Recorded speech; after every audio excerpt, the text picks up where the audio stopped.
What is up, everybody? I'm No Lex Given here with your afternoon snap, and in this one, the game randomly gets flash flooded as my opponent plays Storm on turn 3 into cloning vats, but also X Mansion gets flooded because the random card that I get there is also a Storm. So we're gonna have two locations flooding on the 4th turn, and on the final 2 turns, we'll only be able to play into the big house, which definitely gives this game a much different feel than a typical game of Marvel Snap. We won't be able to play any of our 5 or 6 cost cards, but we will still be able to play Atuma here. So I think that Atuma is a really good card in terms of winning in flooded locations, so I am going to stick it out here for one more turn.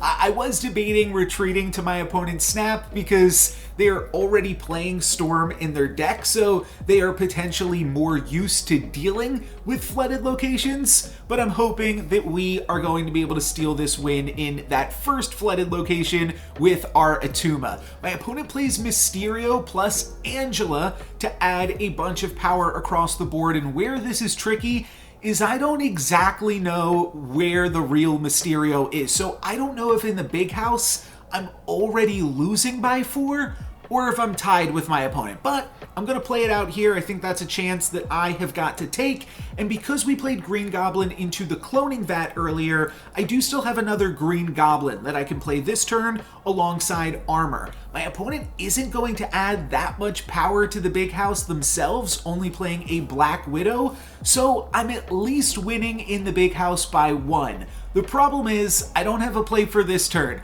My opponent doesn't really know that though, and they know where their Mysterio clone is, and they wind up retreating, which means that their Mysterio clone is probably not in the big house, so we are able to get the win. That's gonna be it for me today, but subscribe for more daily bite-sized Marvel Snap content.